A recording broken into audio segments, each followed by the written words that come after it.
What is going on, ladies and gentlemen?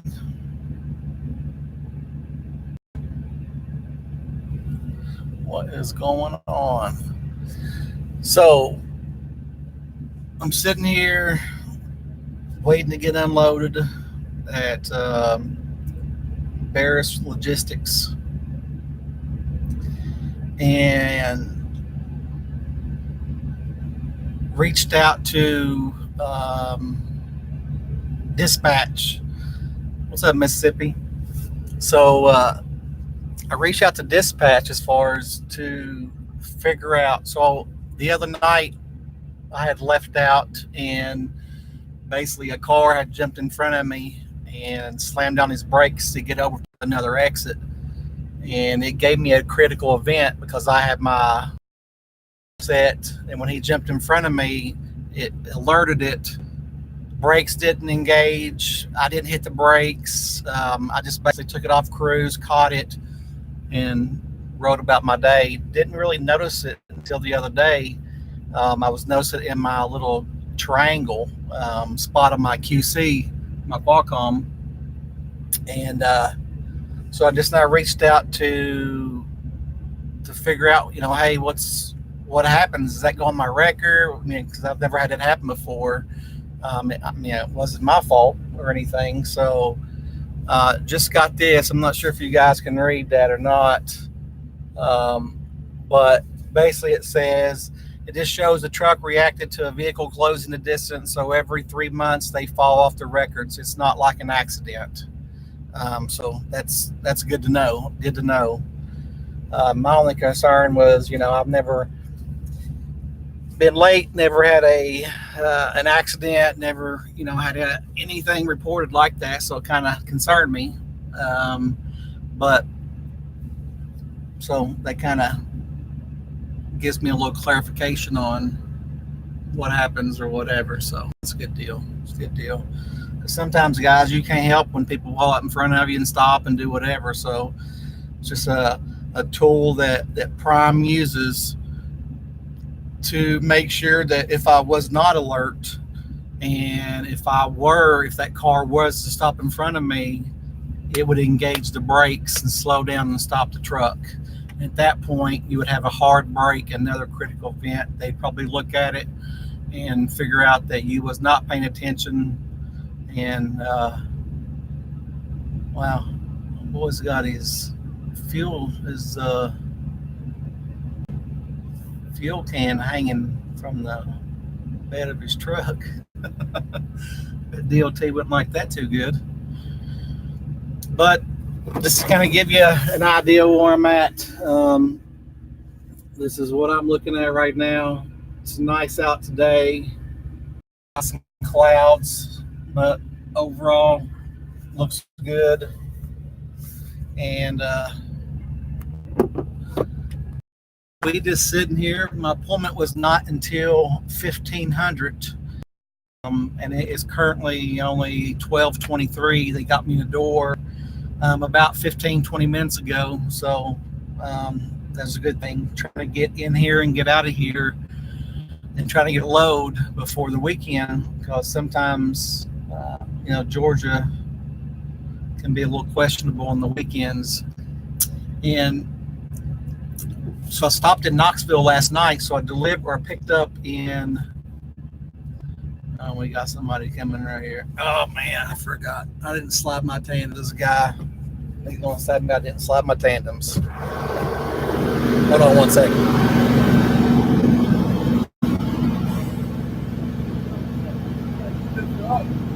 What's that, buddy? Hey, you lift your trailer? Okay, lift it up. Yeah, okay, I can't open the door.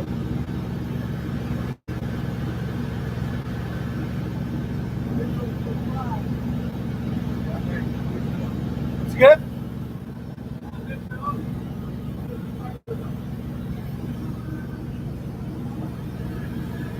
I was saying I need a trailer to lift it up. So you need me lifting up right now? Yeah.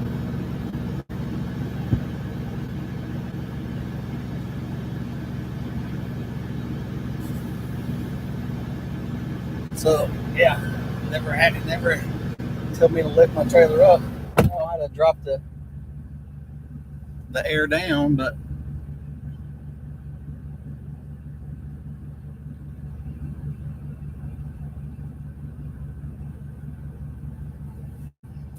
we shall see. We shall see. But because I didn't say anything about sliding in tandems, but I thought that's what he was going to tell me. I don't know. They'll come back out here and give me a lecture if that's what needs to happen. So, what's up? I'm coming to Piedmont Pittston February 10th. Good deal. Troy, good deal. After going by one in the ditch and one rollover, I shut down and iced up. Oh yeah, I saw that storm coming through, and actually I got alert in Ohio that they're going to get hit with some of that weather as well. So basically, it's coming all the way across the Northeast.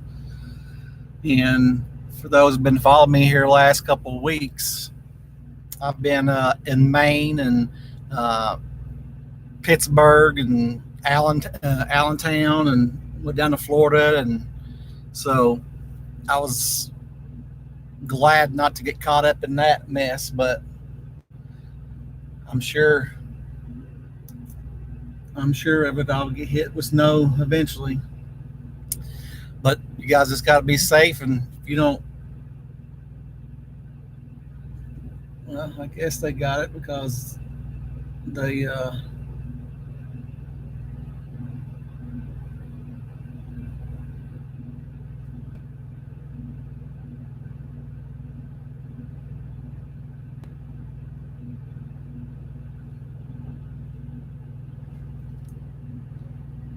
so I'm going to pull my trailer brake now because I don't want to.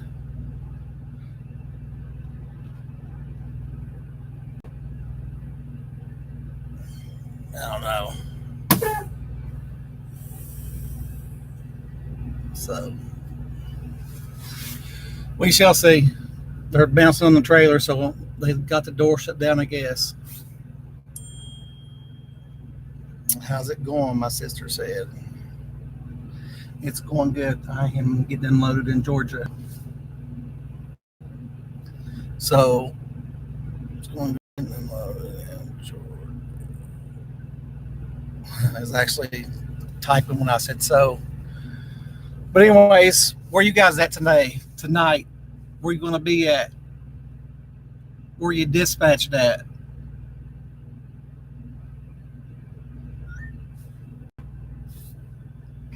Well, looks like it may have typed all that in there.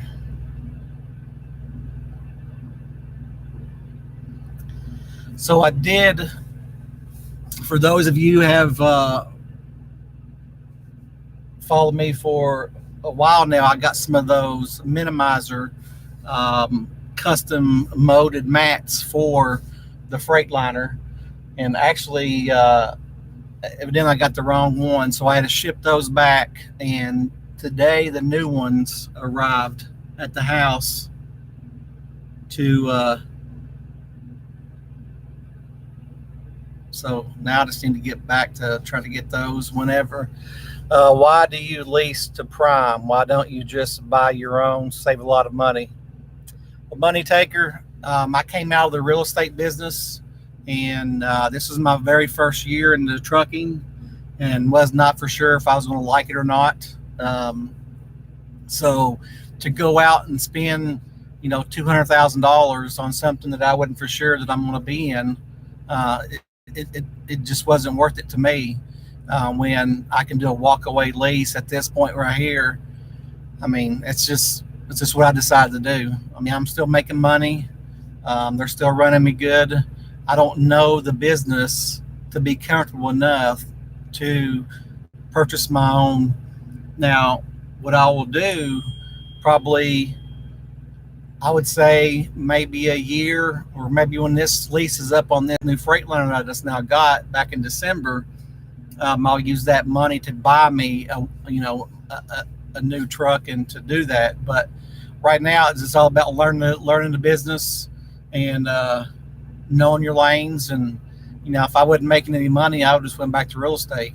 So It was all about learning the game, learning the business for me. Trying to get Longmont, Colorado.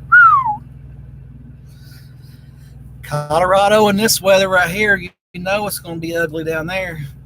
So Mississippi, do you are you a Chad Rich on you don't chain up? If it's too bad, you don't chain up. Is that something that or do you chain up and just roll on?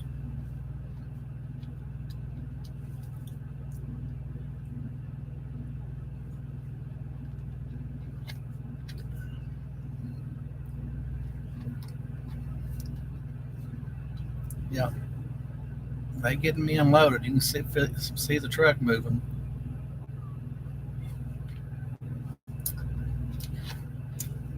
Mississippi maybe. Oh, don't plan to ever use those blasted chains. Oh, I hear you. You know, I hear you for sure.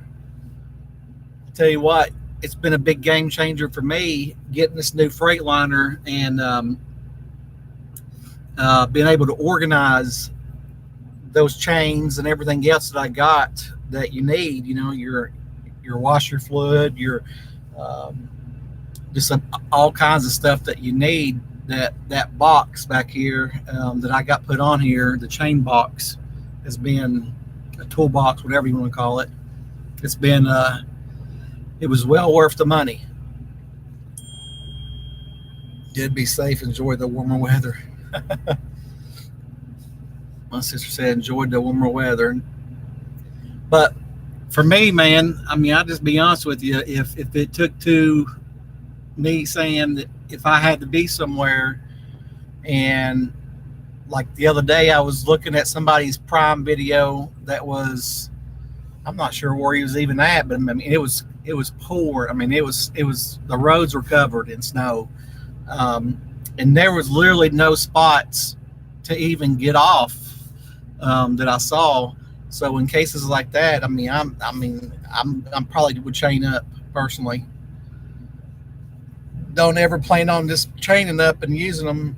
But what I'm thinking about doing, learn as much as you can and buy cash if you can, your first truck, or have a small payment every month. My first truck was the Cascadia that was used by Prime. Nice. See, something like that, I wouldn't, that would be good. Wishing them but the best of luck. I'm a new subscriber. Thanks, Money Taker. Thanks for subscribing. So, since it was a used truck, did you buy from Pedigree? Money Taker, did you buy the used Prime truck from Pedigree? And what was the total cost as far as the truck? Because now I actually was in Hubert, Ohio, earlier this week, and there was another guy that bought his first truck that was he didn't buy it at Pedigree, but it was a used Prime truck, because he had the Prime stickers up top that were faded. You could see where it was faded, but he said that when he bought it, it was still governed, that the people that bought it before him, because he wasn't a Prime, then he bought it. Damn, something scratching back there. But he bought it off of somebody that bought it from Prime, so it was still governed at the 65, so it must have been a lease. But he said when he took it in to get it all straightened out as far as everything, he said that he ran it and to kind of see how fast it would go. He said it scared him. He said he went back and got it governor to 85, but he said it really scared him as far as how fast it would go. Yeah, I started with an International. Yeah, storage, dude. I'm telling you, storage is terrible on International. I'm thinking about getting some auto socks instead of using chains, since they're easier to install in the trucks. Hey, Clinton, I'm doing good. I'm doing good. I just heard bad things about the socks. Now, I mean, because they're $199 for two. So you got to have 3 pair, to be compatible with the laws in the states. And so you're talking about $600 versus your chains only costing you $200 to $250. And I was told by some reputable people that the socks just don't last. One or two times and you're done. Obviously you can't drive on the dry ground with them, but that's what I was going to do, was just go ahead and buy some socks. And I was just like, nah, I'm not going to spend, $600 on something that's going to, I'm going to have to turn around and spend another $200 on them after I use them for, a time or two, when I can just use these chains and keep on using them.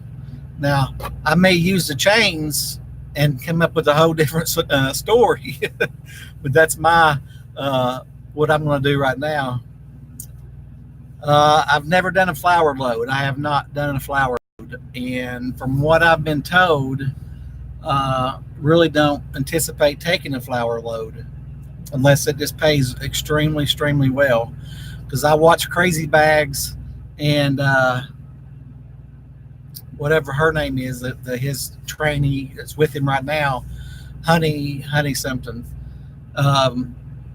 Highway Honey, that's what it was. That's killing me. Highway Honey. They done their flour load that they done, and it looked like a lot of hassle, But I'm not saying I'm not going to do one, but it would have to pay in order for me to do one. Have to pay really well. But so I'm hoping to get out of here and stay down south somewhere. I think last time I was in here, I went to Louisiana or Mississippi. Then I went from there to Texas. So I'm hoping to kind of stay in the southern territory versus going back up north and getting that snowstorm.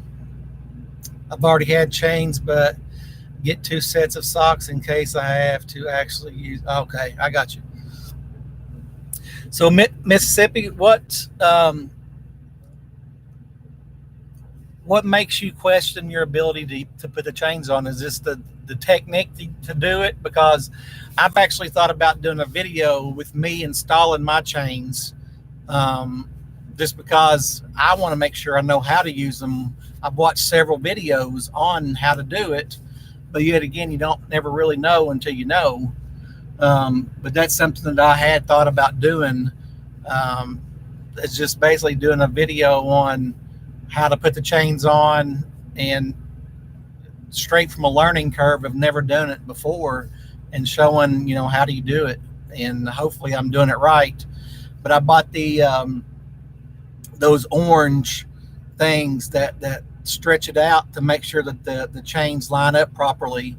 While I was at Pittston here not too long ago, New Freightliner's oh yeah, Sungso, the Freightliner is way much better than International. Way much better. The hassle of storing them after I use them. I got you. Yeah. And that's why I got the box. I don't know if you've got a box on yours, man. They just literally, they're right in there. Don't have to do anything with them. Because I actually thought about getting because I didn't realize how deep the storage box was. So my concern is my chains was going to take up the whole storage box. And I didn't really want that to happen and pay $800 for the storage box, when you can buy the chain holders that go right on your mud flaps, as far as to store your chains on. And I think those were they were $500, but they have a place where you can lock them and everything. So that was my concern. But once I talked to Chad said that the box was so big that you could just literally throw the chains in there, and that's what I've done, and they're awesome. I bought a truck toolbox, and be careful with that. Let me warn you, because I had that. I didn't have it in a toolbox, but I did have my chains mounted on my catwalk of my International, and I had it strapped. I had them strapped down with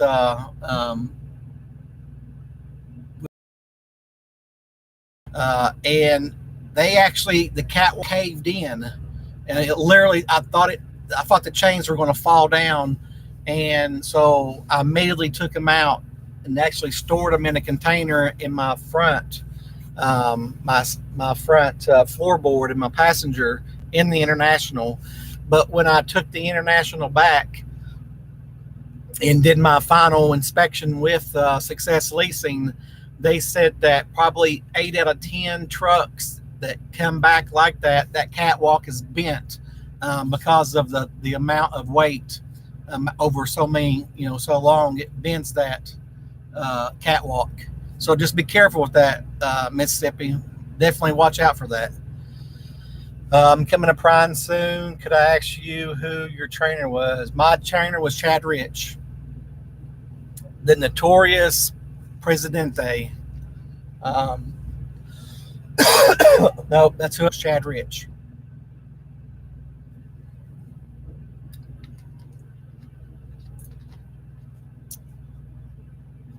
Yeah, definitely keep an eye on that, Mississippi.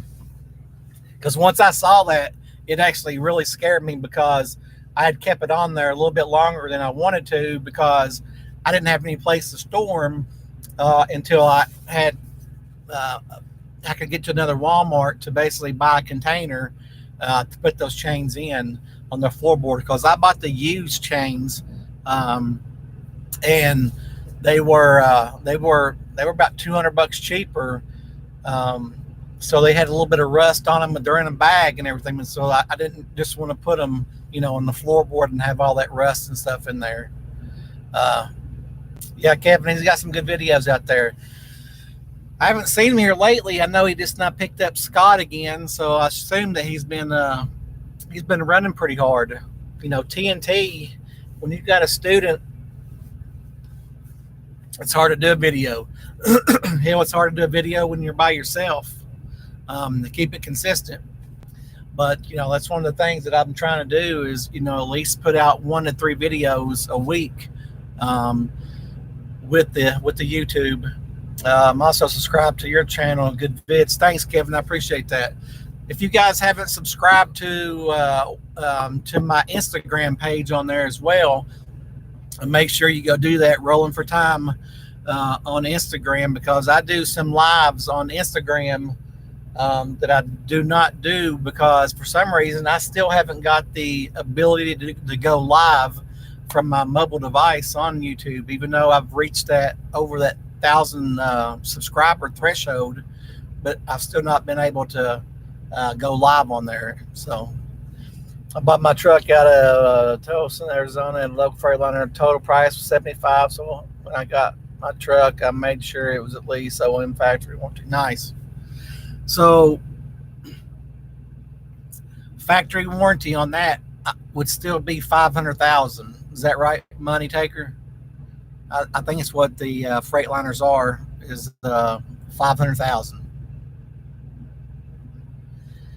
But I think that with the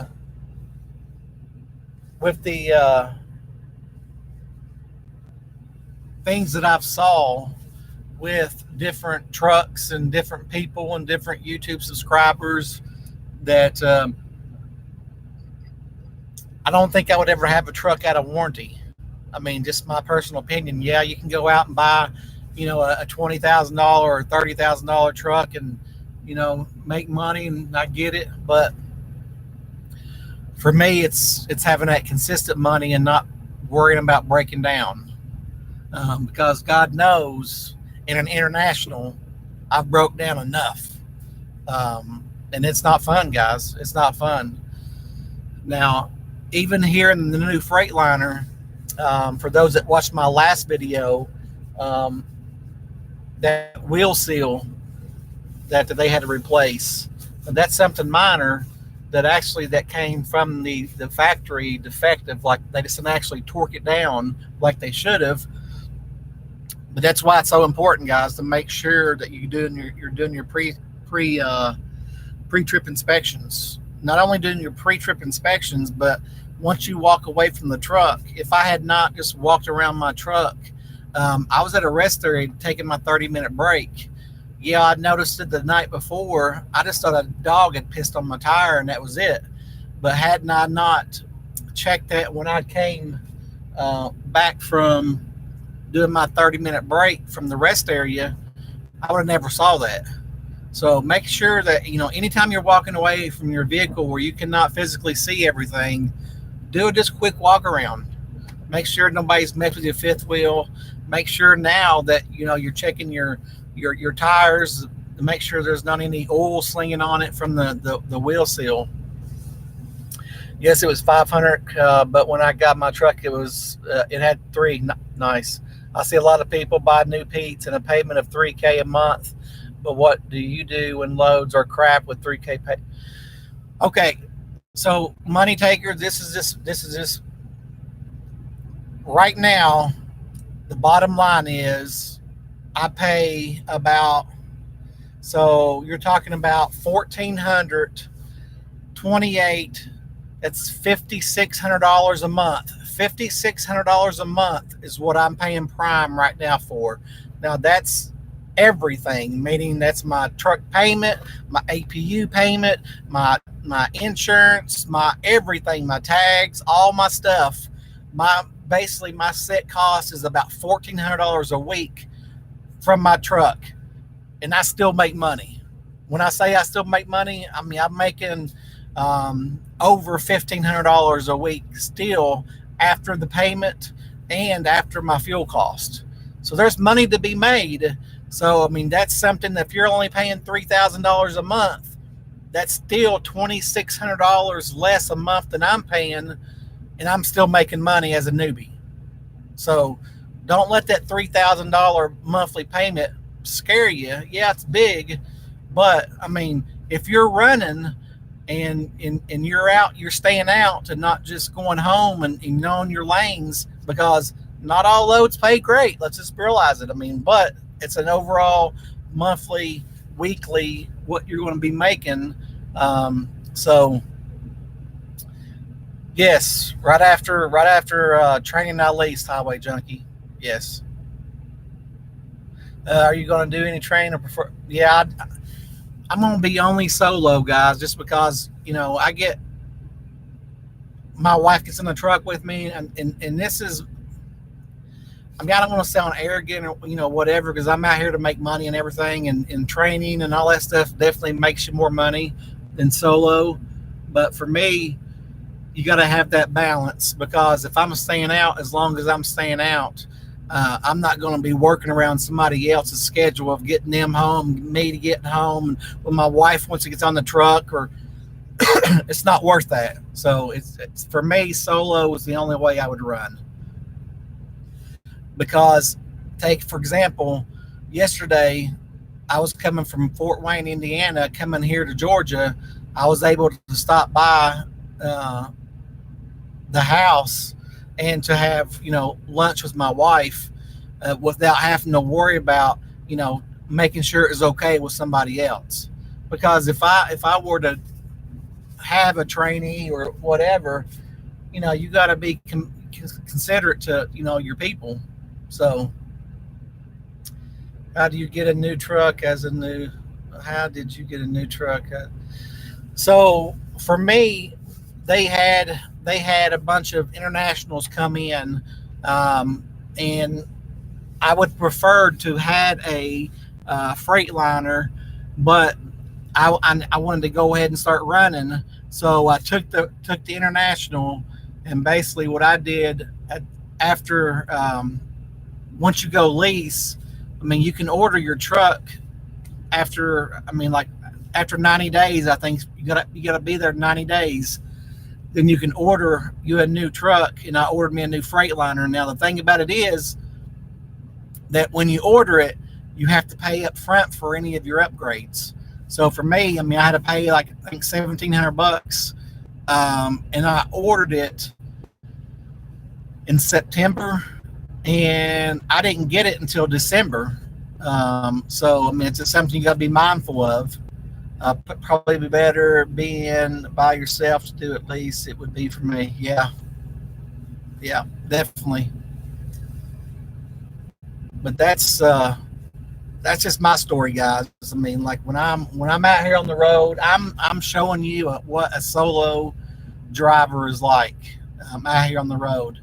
Now, for me too, I like to get up out of my truck and do different things. Like um, if I'm in a town that I've never been in before, even if I've been there 100 times before, I may Uber out to go grab a sandwich, whatever. And when you're doing team driving, and that's what you're doing when you're training. You're doing team driving. I mean, you're just to make that money. Your wheels need to be constantly turning, and for me, it's just it's just not worth it. But there's definitely good money in it. I was, when I was talking to Chad, I mean, Chad makes good money. Crazy Bags makes good money, but those wheels are always turning. If I'm not sleeping, I'm driving. And this to be 100% honest with you as well, um, I'm not sure that I would be able to deal with another individual that's that had issues. First I gotta trust my life with somebody driving while I'm sleeping, and hygiene, cleaning a truck. That's a big thing. I have heard that as a new lease driver, you cannot order a new truck, so you can lease for 3 months in order. Yes, yeah. So you basically got to take what they got on the lot. So for example, you can go to successleasing.com right now and go to inventory up on the top tab and see all the trucks right now that they have in inventory. So when you come off the truck, they're not going to allow you to come off the truck until they have those trucks up there enough where it's going to meet every need without waiting. For an example, when I got off the truck, there was a waiting period for trucks. So that's how it works out then, because back last year, I mean, they just had like a influx of people coming in. I mean, it was crazy. But you can, after 90 days leasing, you can order a new truck. Now you can even go company and order a new truck. The only thing that they're going to ask you to do is they're going to ask you to prepay for those upgrades that you get. I already have a junkie. Or do you call home? That's my problem. Trusting another person to put in me a dish. Yeah, exactly. And that's a big thing to consider. I mean, and to be honest with you, I mean, like for me, I applaud Crazy Bags and all these trainers at Prime, because it's a big, huge responsibility. Yeah, I mean, you get to see how they drive kind of in the PSD phase and do that kind of stuff, but it's still it's scary. I mean, this is to be honest with you, it's scary. Here, right before I was at the beginning of my video, I was talking about how I got a critical event, and sweet, got that green light back there. That's awesome. So they'll probably be calling me in a minute. But I got that critical event because somebody had swerved in front of me on the highway to get off of an exit. But I had my cruise set and I'm riding in the middle lane, and somebody swerved all the way over to get over to take that exit. So I couldn't have stopped that by any, that it happened when it happened, but I caught it and didn't have to jam on my brakes, didn't have to do any of that. But if you're a new driver, I mean, what if they were to jam on your brakes? And there's just too many what ifs. I trust my ability of driving. I know what I can do. I know my stamina as far as staying awake, and that's just That's how I do things. Because not only driving and putting you in a ditch, sorry guys, I'm gonna put my boots on here so I can get ready if they call me. But not just worrying about their driving skills. Let's just be realistic. Is can they drive for 6, 8 hours? 10 hours, 11 hours, and stay awake. I mean, that's another thing right there. You're talking about putting you in a ditch. I mean, that's a huge thing. Sorry, guys. It's getting a little warm in here, but that reefer's a little loud. All right, guys. So I'm getting ready to get off here because I assume they're going to be calling me here shortly to come in there and get my bills. And you guys be safe. Have a good one, and I'll catch you later.